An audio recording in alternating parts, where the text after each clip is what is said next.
Flight Paths, a podcast that dives into who athletes are outside of their sport, aiming to bring platform to topics that matter most to them. My name is Maggie Troxell, and I am your host. Today, I'm joined by Kaleb McCloud, an Oregon men's basketball alum. Yeah, it's crazy. It's crazy. It's like the whole past 2 years have just kind of flown by. So. Because you graduated last year, right? Yes, I graduated the past June. That's crazy.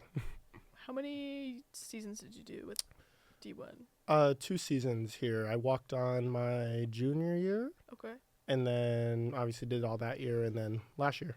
Okay. Do you want to walk us through that process? Obviously going into college, I didn't think I was going to play any sort of college athletics. The closest thing that I was going to play was football. I had a scholarship for a D3 school over in New York.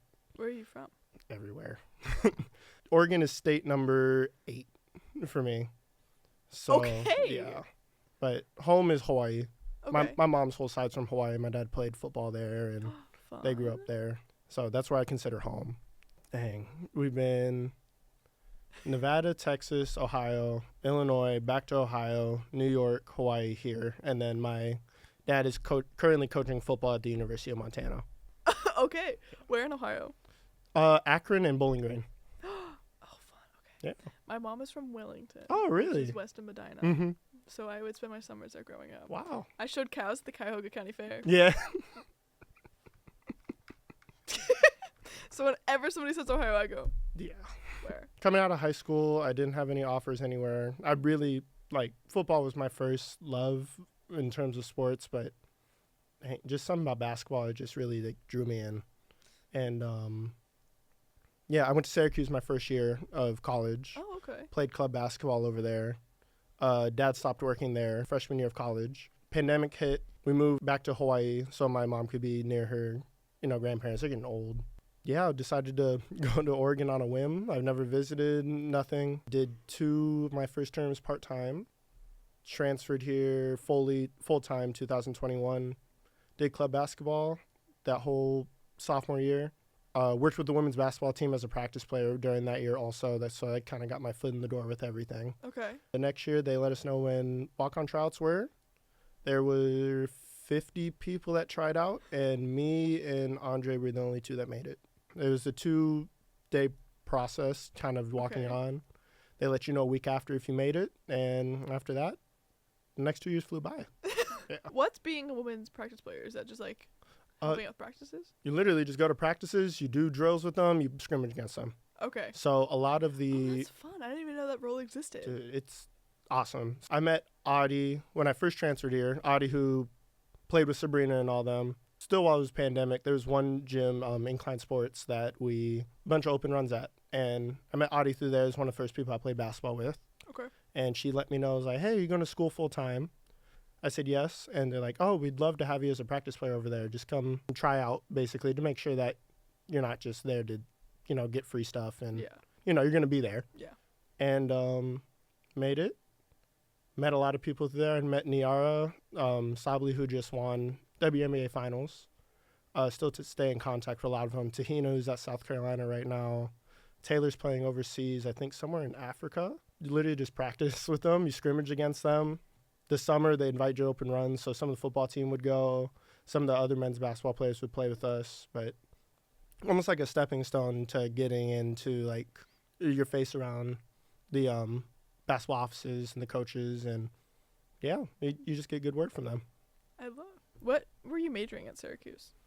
I was undecided. I was trying to get into the Newhouse School of Journalism because obviously I want to do broadcasting, post with all the NBC stuff that I'm doing now. Oh, it was so weird. It is harder to get into Newhouse when you're in college trying to do an in-school transfer than it is the first time. So if I'm coming out of high school, it's so much harder. That's crazy. All right. There's an opening during your sophomore, because it's a semester school, so it's only 2 15-week terms. During the spring of your sophomore year, in-school transfer is usually a 3.6 to a 4.0. During that spring, it gets bumped down to a 3.2 to a 3.6. Okay. So I stayed undecided, took all the, quote, easy classes, just make sure I bump up my GPA. Yeah. And the plan was to just transfer in there. Obviously, due to other stuff, I couldn't. I'm still looking into grad school over there just because since I've been there before, it's like, oh, you've already spend a year of school there, we obviously want you. Yeah. So you always had kind of been interested in sports journalism? Yes, I have not changed it since high school. I did like news reporting. I think when I was 6th grade, we had like our school news reporting, whatever. I was doing it since then. Dude, I did that too. Yeah. Those videos haunt me. Dude, I don't even think about them. They're still out there on the internet. Yeah. Well, you looked at with the J school here. Yeah. When I was looking in schools, it was either going to be here, Penn State, or Arizona State. Because they're all decent, good to decent journalism schools for public schools. And I did like the early enrollment here or whatever. I got accepted like the next day. So I was like, oh, I guess I'm going here. It's so cool to see like the sports media and sports communications like come up as like an actual major and an actual like degree and something you can actually pursue instead of journalism that's not focused on sports. Exactly. It's just journalism. You're just stuck in the one thing. You don't get to focus on anything. What did you do here? I literally did the Super J. Okay. So I just stuck with that. They had sports focuses here. I did a minor in sports business. When I walked on, it helped me get into this school because I met Joey, obviously, is the voice for baseball and basketball. So I got to email him, show, like, hey, do the Duck TV stuff. Be like, I'm really interested. How do I do this? How do I, basically just how do I get somewhere in your position? He helped immensely with all of that. So he gave me a lot of help, and I really appreciate it. Yay. I'm ad with sports business. Oh, okay, cool. It's so Yeah. the best of both worlds. They just added a sports ethics class. Yes, they did. It's so good. I took it last spring when it was like brand new. it. Yeah. I loved it. Yeah, really. And I was talking to Deb about it like a few weeks ago because I feel like they're at this funky spot where it's like we have the J school, like the business school, and then like the philosophy department's trying to get into sports. Yep. But they're not intersecting. Nope. And it's so interesting to see how they're building these programs, but they're not talking to each other because they can't technically. Like the grad program at Warsaw is doing business and sports media. Wow. I'm like, I want into that class. Yeah. What was your experience with the team like after walking on? It was really cool. I still stay in contact with a lot of the people like Nante, Jermaine, all the other walk-ons I still stay in contact with. You get through that first year and it's like, oh, you're family, because they're still like, you're new. They're still testing out like, oh, does he belong? Do you not belong? We went to NIT the first year. No one wants to go to NIT.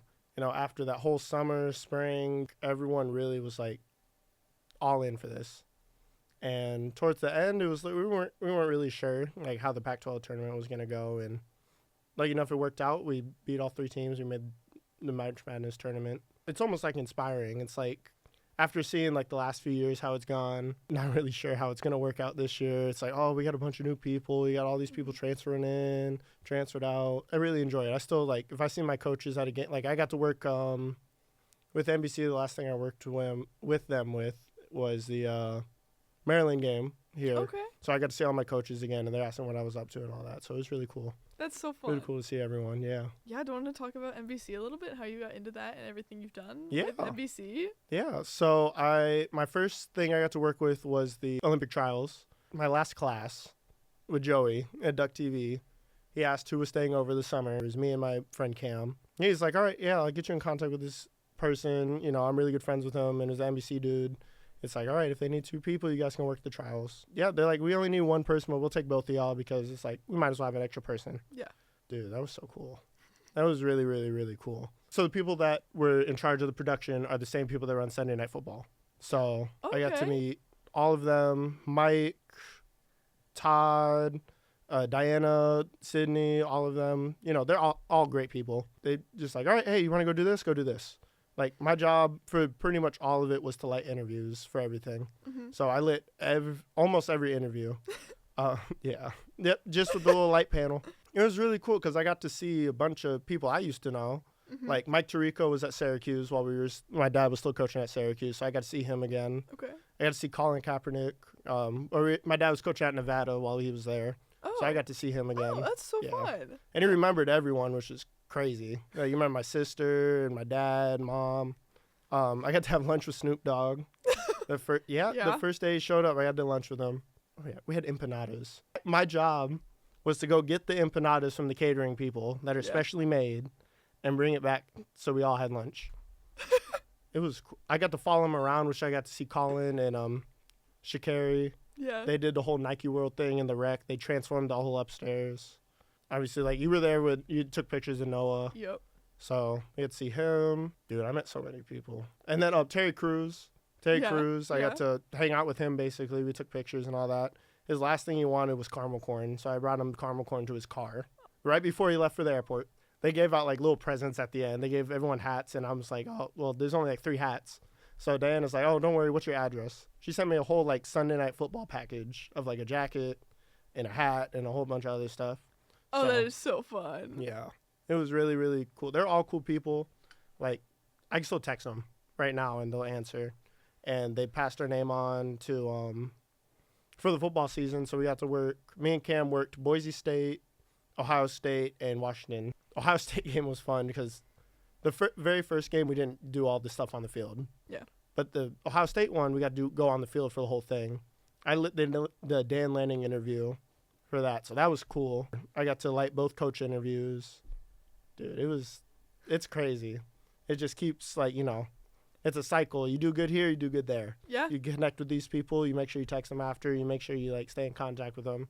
And the goal with me for it is that since they're taking over broadcasting rights for the NBA, I want to do something with the NBA with them. Oh, they are? Yeah. It's ESPN, NBC, and someone else. I saw this the other day. Yeah, yes. yeah. It was like a whole big deal.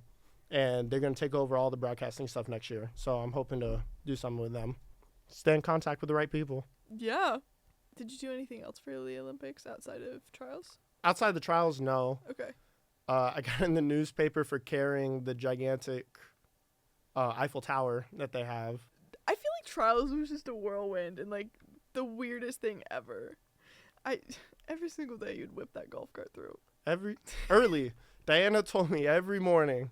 I showed up an hour before everyone every morning. My first day was graduation. And I was like, I was just set on missing graduation. And I was like, oh, okay, whatever. And then I think I still have that picture too.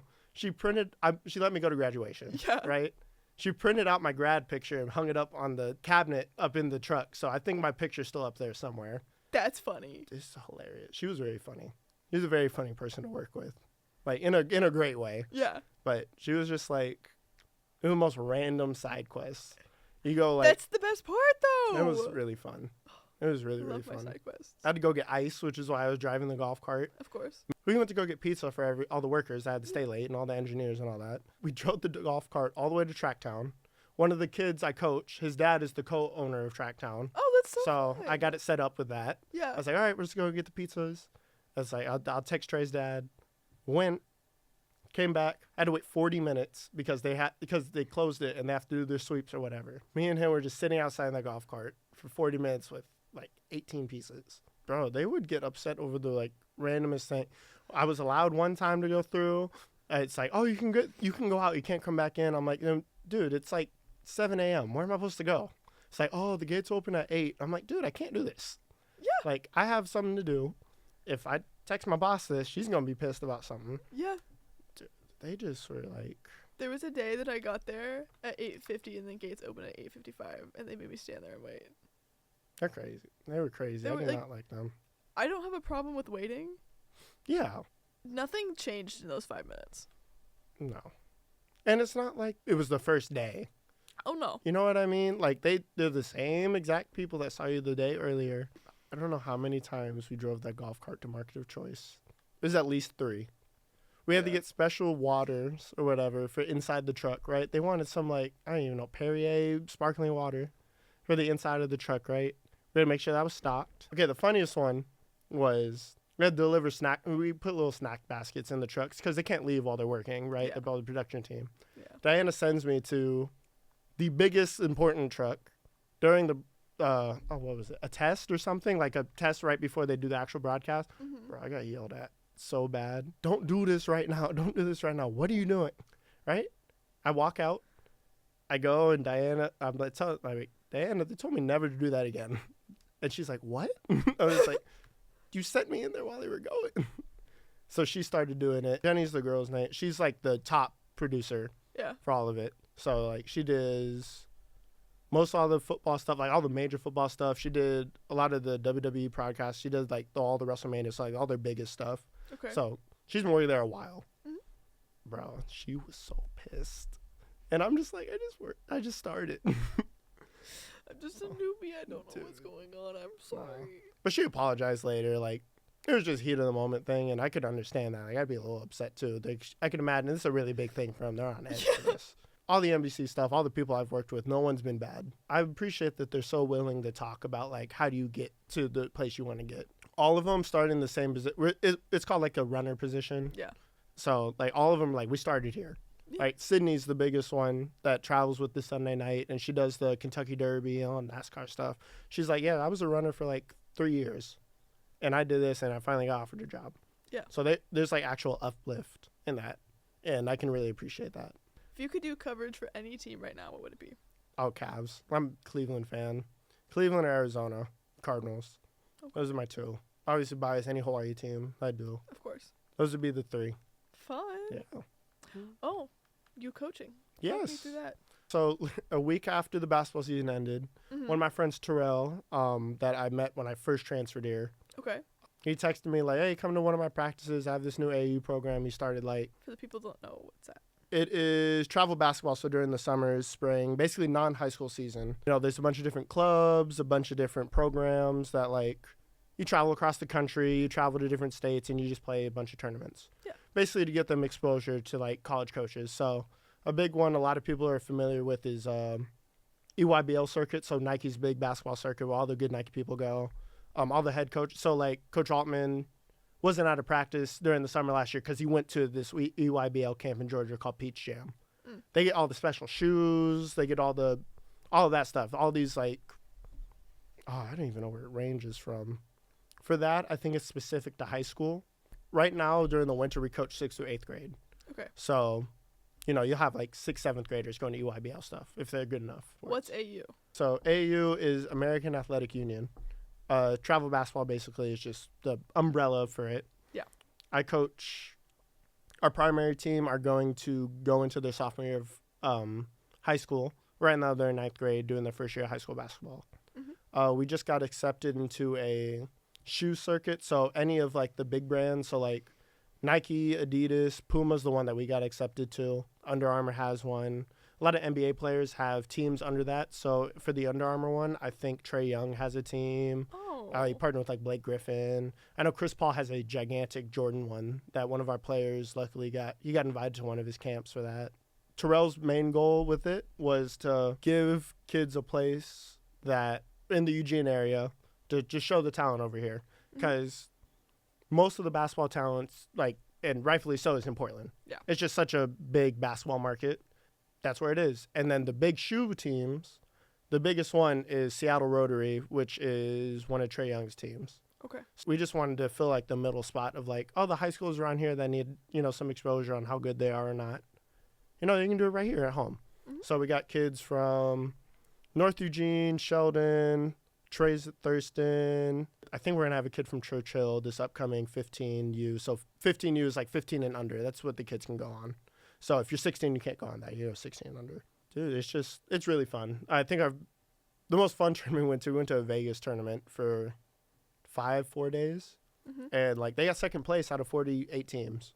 You know, there's talent here. And it's just, like, you know, getting them those places and training them up and giving them, like, the right people around them. Like, you know, like someone like me who, like, I didn't get a scholarship out of high school for this. Like, I tried out for this. Yeah. I kept working for this. Like, it's possible. You just got to put in a lot of work. Yes. And at the end of it, it's like, I want them to be better than me. I want them to be able to have a scholarship somewhere. Yeah. That's our goal. It's not MBA at the moment. It's like, hey, we're going to get you to college. Once you get to college, you got to put the work in there. You know, I'm really hoping I can be that positive influence for them. And so far, it's been great. A lot of them, they're doing really good right now. I know Trey's team I don't think they've lost a game yet. I know for the freshman team at Sheldon, the 4 kids that are on that team, they haven't lost a game yet. Just seeing the improvement from March to now is insane. Getting involved with it, my friend Terrell texted me, hey, come to this practice. You know, I want to meet you. Yeah. And then after that practice, I went with them and said, hey, you want to coach with me? And after that, dude, we've been everywhere. We went to Portland a bunch of times. Salem's the main place we go. Okay. I think it's called OAB tournaments, which is Oregon Amateur Basketball. Hoop Source is a big exposure thing to just like, hey, Like, hey, these are the kids here. They track all their stats and everything. They send it out. The one everyone wants to go to is called Made Hoops. That's like the top thing right now before EYBL and all that stuff. Okay. Dude, they're awesome. They're funny. They're really, really fun. The age range right now is just like, they're hilarious. Yeah. I think it also helps that like I'm close enough to age in them to where like they can relate a little to the stuff. I can relate to some of the stuff that they're going through in, high school. And it's really cool seeing all this happen. I know you post about it, and I'm like, this is so fun. So when you wanted to come talk, I was like, let's talk about it. Basketball team's called Eugene Elite. Should probably say that. Oh, I guess next month is like the 1 year of it. How many participants do you have? Right now, so 6th through 8th grade, we have 3 teams. And then the high schoolers, we have 2 teams. So we got gray and black is like the 2 things. Gray's like our select team. So like that's like the top team. And then our black team is like just right under it. There's obviously like if you're doing good enough on the black team, you can go up. Yeah. And then vice versa. So it's like if you want to play more games and you think you would benefit more of playing with the other kids, go play with the other kids. Get better. Show me that you can get to the select team. Okay. With 6th through 8th grade right now, like I'm having the most fun coaching this group because like I have like the quote bottom tier of it, but like bro, they've improved so much. We had our first tournament December like 12th or 13th. Okay. Bro, they went 1-3. Right, we play usually 4 games. They were scoring like 5 points at halftime. Right, bad, really, really, really bad. Yeah. We had one kid, bro. He drove in the lane, threw it behind his head over the backboard, and you're just sitting there like, there's no way. He tried. Dude, he did try. Dude, next tournament, they go 3-1. The main thing I tell them, it's like, hey, we set a standard every tournament. We go 2-2 in tournament. We're not allowed to go below that again. Yeah. We went 3-1 2 tournaments. They're doing great. They're a lot better now. I get to work with some of them outside of that. I train them outside of it. Even seeing that's like, wow, like getting in that position where like I can, this kid wants to come to me and we can train. That's awesome. That's like a really, really good feeling. Yeah. And you see them succeed after is even better. It's something I take, I care about a lot. Yeah. And it's really cool to be around them. That's awesome. Thank you. Again, I love seeing everything.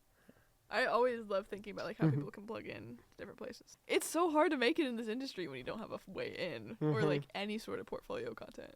The portfolio is the big one. Because like at least most of my stuff, like if I didn't get lucky with the NBC stuff, I don't really have a lot other to go off of. No, you don't. Like I didn't join the J school until I joined basketball. Yeah. And then I had the petition in to get there because I had to redo a bunch of credits, right, from transferring. If I didn't have, if I didn't do this, if I didn't get, reach out to Joey, if I didn't do all this stuff, like I wouldn't have nothing. It could be really different right now. It's something you got to be willing to do for other people. Yeah. That's why I try to give back as much as I can. That's why I try to give platform to athletes because like my platform has been built on athletes. So I'm going to give them my platform. But also it's a fun thing. People don't get to sit down and talk about what they love to do. Yeah. And when high schoolers reach out to me or even students here reach out to me, I give them the time of day because if I wasn't given the time of day, I wouldn't be where I am. Good. You can't just take everything and then not give anything back. I think it's selfish. No. You gotta give back. Yeah. If someone's taking the time to reach out to you, you might as well take the time to reach back to them. Exactly. It's a big, big thing. Yeah. Last year, I did a bunch of informational interviews with people because my freshman year, I was working for Go Ducks, and you get kicked out of the dorms through winter break because you can't stay over. Really? Wow. And so I was like, because I'm from Portland, so I'm like, I can't work for Go Ducks from Portland. Yeah. So I went on LinkedIn, and every single day, I messaged people from a different team to the point where I got shadow banned on LinkedIn for 3 months. That's insane. I've never heard of anybody else getting banned on LinkedIn for multiple months. It flagged me as a bot. That's the whole point of, all right, yeah. So after that ban, I had a very lovely network. And so last year I kind of was just like, who can I reach out to? And like every week I was calling someone new. And I called Carter Franklin, who works at Ohio State. Yep. He's fantastic. He was so excited to hear my mom was from Ohio, and then we just kind of talked. Yeah. And it was just a fun little connection. But he told me that the difference between where I am and where someone else is time. And that is so true. Because I'm like, if you have drive and you have passion, you're going to make it. But you have to make it there. the J School does something called Fall Media Day, where a bunch of high schoolers and middle schoolers from their journalism programs at their schools come here for a day. They get given a huge keynote, and then they do breakout sessions. And I've taught breakout sessions for the last 3 years. That's what I told them. I'm like, if I was sitting in that seat, like, that's how I found out the J School. Yeah. Is the last one before COVID. I came here as a student. Wow. So I was like, I was in that seat. Yeah. Like, and now I'm here, and I have all these NBA credentials that you get to look at, and it's just really cool like that. That's also why I'm so happy that you're coaching basketball. Yeah. It's because, one, it probably makes you happy, but then, two, these kids are able to look up to somebody who played on a D1 team. Dude. I think that's what really got me. Like, working the kids' camps in Oregon, all that, like, that's my favorite stuff to do. Because I'm like, I grew up doing the football ones. I grew up doing basketball ones, you know. Yeah. I want to be like my dad forever. He played football. And especially here where, like, Oregon's such a big brand, this isn't, like, a normal thing that just happens for them. They don't get coached by, you know, people like me or, you know, they get to meet them, right, at games and stuff, but, like, you don't have a genuine connection with them. Biggest benefit for my life of growing up around college athletics, because my dad, I mentioned earlier, my dad coached football, Division I football for the last almost, like, 32 years, right? Oh, jeez, okay. They're all normal people. Yeah. I think that's what I want to get the biggest point for any of the athletes. I know NIL and all that's a gigantic thing right now, but they're all normal people. They're normal people that just happen to, you know, they happen to play a sport. Yeah. Just seeing, like, you know, kids idolize that and all that. You can be that. Yep. I think I want to really get that point off to, like, just anyone or just, like, even the kids I coach. You can be that. You just have to be willing to not give up.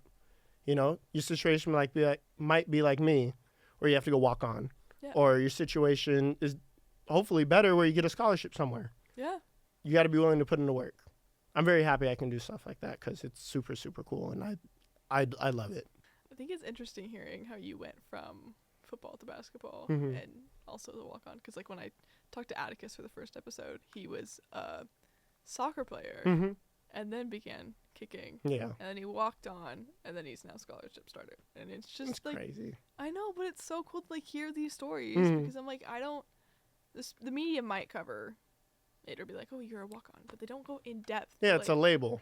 They put you as a label and assume that's it. Yeah, but the story behind it is so much richer and, like, more in depth, and it's just so fun to sit and talk about it. Oh, you talking about Carter Franklin and, you know, the Ohio connection reminded me. Whatever NBC story I said earlier that I said was my funniest. There's another one that happened the first football game. So. Which game? Boise State. Boise State. Okay. So Andrew Siciliano, who is now the current voice for the Cleveland Browns, was calling that game. Oh, I didn't know that. Yeah. So my job was to drive him and two other of the broadcasters around that entire time. Car or golf cart? Car. You upgraded. You upgraded. Yeah, way better. He lands. I pick him all up from the airport. Yeah. Bring him to the hotel. News breaks just on his phone that he gets the Cleveland job. He has to get flown in the next day to the Browns game. So right after the Boise game, I had a police escort driving him all the way to the airport. Private jet, all that ready for him. Once he found out I went to Syracuse, he went to Syracuse. Yeah. So we talked a bunch about it. And then he's like, oh, I need someone to drive me. Hey, get Caleb. 15 minutes it took to get from there to the airport with the police escort. It took me 2 hours to get back to the stadium because of the traffic. And I didn't get done till 2 a.m. That sounds about right. Yeah. 15 minutes It took to the airport? 15 minutes with the police escort, the little motorcycle dude. Took me all the way to the exit to where the airport is. And it's like, oh, you're good. That's insane. That was the most fun story I've had. I'm like, oh my gosh, I get to go. That's sick. Yeah. That's so fun. I've made it to the airport in 25 minutes, and I thought that was impressive. 15 is crazy. Dude, he's like, oh, you got to go. Come on, let's go. That was insane. All the cars were partying and everything. Dude. I think that's the most fun moment I had at NBC. That was really fun. That's just like a core memory. Yeah. The other one was I got to introduce Todd was the producer of that Boise State game, trying to pick places for lunch. He's like, I really want a sandwich right now. So I was like, oh, Chiba Hut's pretty good. It's like, I love Chiba Hut personally. So I'm like, dude, we got, I think, 7 sandwiches. I gave him to Todd. I walk out. I tell him, like, hey, get the garlic bread, get all this stuff. He likes roast beef with all this stuff. He's like, oh, make sure all this stuff's on it. Yeah. He got out the truck and shook my hand. He's like, this is the greatest sandwich I've ever had. He lives in Arizona, and he looked up Chiba Huts in there. There's one 15 minutes from his house. He's like, I'm literally going to get off the plane and go to Chiba Hut after this. That's so funny. So I hope that's his favorite place, because he was like, this is the greatest sandwich ever. I've only had Chiba Hut once. Really? It was with my grandma. Yeah. And I took her inside. That's She loved it. The sandwiches are good. I know, but the environment, that was funny. Yeah. I took my dad when he visited me for the first time here, and he was taking pictures of everything and sending my mom. He's like, look what he brought me at. But, dude, he loved the He was like, this is amazing. No, I'm sitting there with my, 60-year-old grandma, and there's, the giant joint hanging from the ceiling. Let's talk about your family growing up. Yeah. Moving, being involved in college sports, and football in high school, and getting into basketball. How did that all... Walk me through that grand story of your childhood. Dude, I always thought I was going to be like my dad. My dad played football at University of Hawaii. And then he played 2-3 years in the Canadian Football League. You know, football's my thing. I'm just like, this is the greatest thing ever. I want to be just like him. Yeah. I'm going to be in the NFL. I'm going to be like my favorite football player, Larry Fitzgerald, who plays for the Cardinals, which is why I'm a Cardinals fan. Of course. I'm just like, I'm going to do it. I'm going to do it. I'm going to do it. And then I got to 7th, 8th grade. 7th grade, I had a really bad pee-wee football coach where I'm just like, it's making me hate the sport. So I took a break from, this while I was in Illinois, Charleston, Illinois. We were there while at the University of Eastern Illinois. So our quarterback at the time was Jimmy Garoppolo. They had a lot of success. In a very rural place. It's like 7,000 people in that town. I didn't have a lot of friends there, but we lived at a house and the church across the street had a basketball hoop. So I'm like, I'm just going to go shoot, that's why I really started playing basketball. Yeah. After that, I didn't play football again until my junior year of high school when we were in New York. At that time, I was locked in with basketball. I'm like, this is what I want to do. The change, the way I rationalize is it's a lot easier playing basketball by myself and going to go shoot. I can do that whenever I want than it is to go play football. Because you can't really go somewhere to play football with people. I can go play basketball with anyone. Yeah. I can go play by myself. I go play with one person. I can go to the YMCA forever. So, all my summers were wake up with my best friend's Kendall. We'd go, him, me, Ron. Y opens up at 12. We go play basketball for a few hours, go eat, go back to it until it closes. We just do that every single day. And it's at that point, it's this is all I want to do. I just want to only play basketball. I'm going to find time to play basketball. Yeah. Walking on, I think what got a lot of pressure off me for that tryout was even if I don't make it, even if all this stuff happens, I know I can just go play basketball again. I'm going to go be still a part of the women's team. I'm going to go be a part of, club basketball. I'm going to go play at the rec. I know I'm going to play basketball. It's too important to me. It's where, I'm just going to cut it out if I don't make this. Yeah. I still really love football, but just basketball is just that other level for me. When you played, what position did you play? Wide receiver. Okay. Yeah. That's what I enjoyed. It was what I was good at, so I played it. Kind of growing up in an environment of moving around a lot and coaching, you don't know if a better job's going to show up. You don't know if you're going to, coach might leave.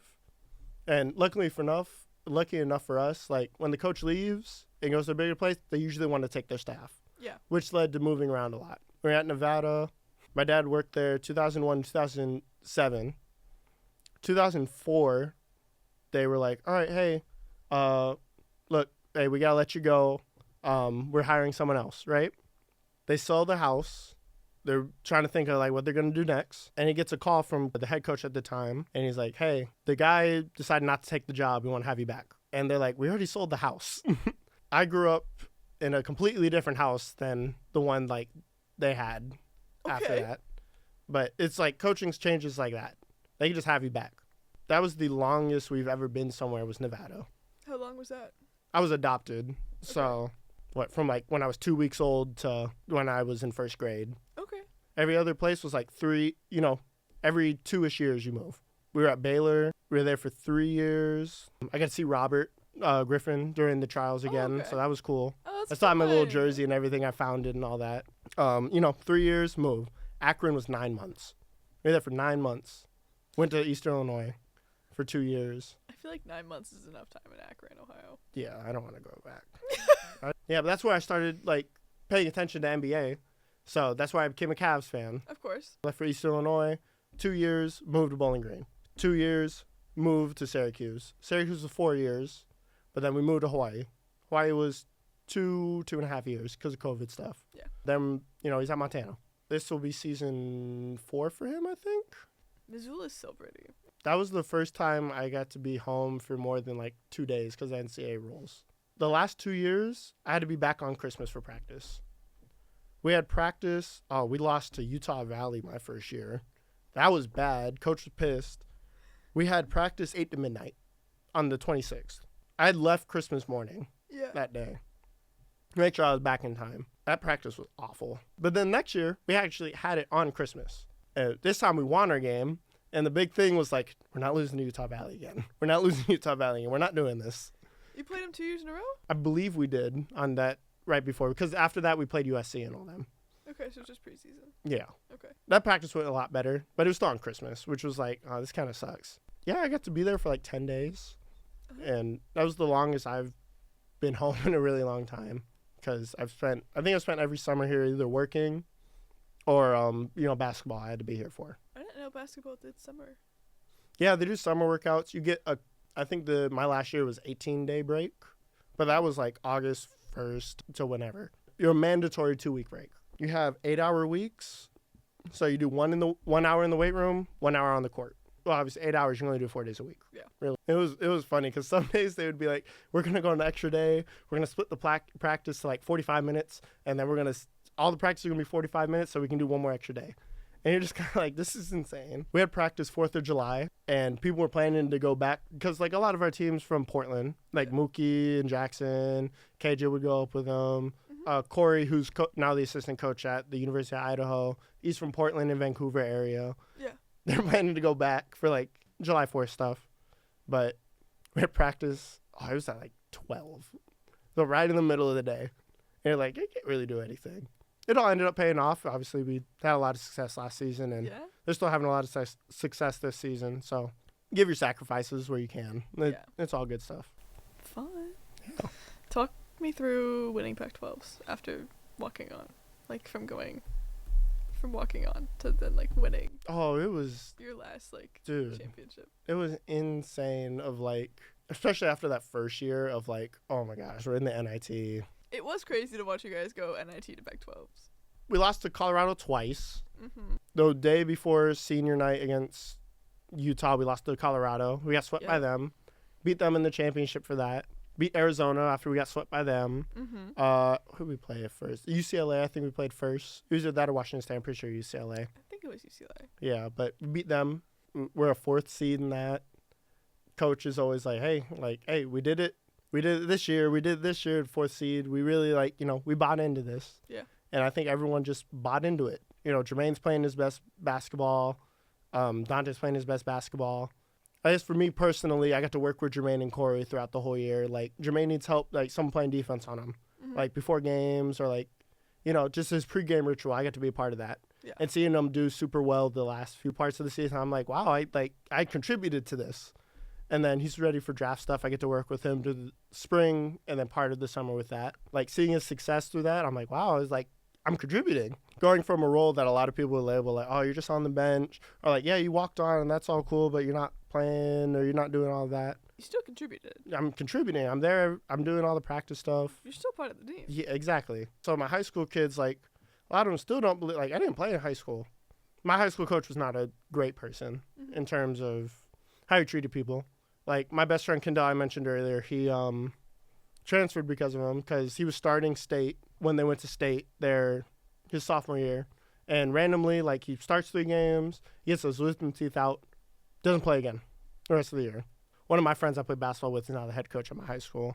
Oh, okay. That's sick. Yeah, that's really cool. I've played a lot at the Y with him, and he played there, so he got to be head coach there now. I was fighting to get minutes, fighting to do all this. There's so much stuff that goes into that. Getting to play one of the kids got kicked off the team, and that like jump started me playing more. My coach told me I couldn't play community college basketball. You bring all this energy, all this stuff, but I just don't think you can play in community college. I've spent this whole time like, dude, I'm proving this dude wrong. Like, this dude was super wrong.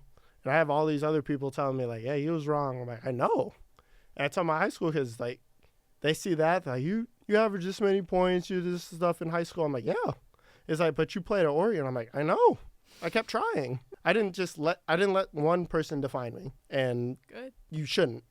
Nope. And it ended up working out. I went somewhere else. I kept trying. I kept playing. I kept getting better, and it got recognized. I don't know. It's a big weight off my shoulders of like, they were wrong. Yeah. And I kept trying. Good. Very, very, very grateful that I got to be a part of that. Well, integrity is the most important part. Mm-hmm. I will die on that hill. Yeah. If you don't have integrity and you don't have your drive and you don't have what's important to you, you have nothing. Yeah. So, good on you for continuing pushing. Thank you. It's not an easy thing to do. It's not. Like, especially if you're being told, oh, you won't do this, you won't do that. Yeah. Okay, but I want to, so I'm going to try. Mm-hmm. Most people give up. So it's very admirable when people don't. That's why I keep telling them, like, it's, besides putting in work to get there and make sure that doesn't happen to you, like, if that does happen to you for some reason, you can't stop. Keep finding ways to do it. Yeah. Lucky enough, I got to do it through basketball. A big part of me, like, also going into basketball and not, like, football in college was, like, I don't want someone thinking, like, oh, my dad got me on this team. My dad got to do this, so, you know, I had a connection here. It's like, no, I did this by myself on my own. Yep. I need anyone's help for anything. I did it. Yeah, keep trying, have fun, don't stop working. Good. No matter what anyone says. I agree. I love proving people wrong. I think it's really fun. It's really, I enjoy it. It might be petty, but it's fun. Oops. As for socials, just your Instagram? Yeah, my only social, I got rid of TikTok a while ago just because I was using Instagram. I wasn't really using TikTok like that. But Instagram, KMcCloud19. Well, thank you so much for sharing. Yep, thank you for having me. Thank you for listening. Thank you to Anya for helping out. If you're interested in learning more, please contact me or Caleb. And don't forget to follow along for more future stories and insights from our athletes. Bye.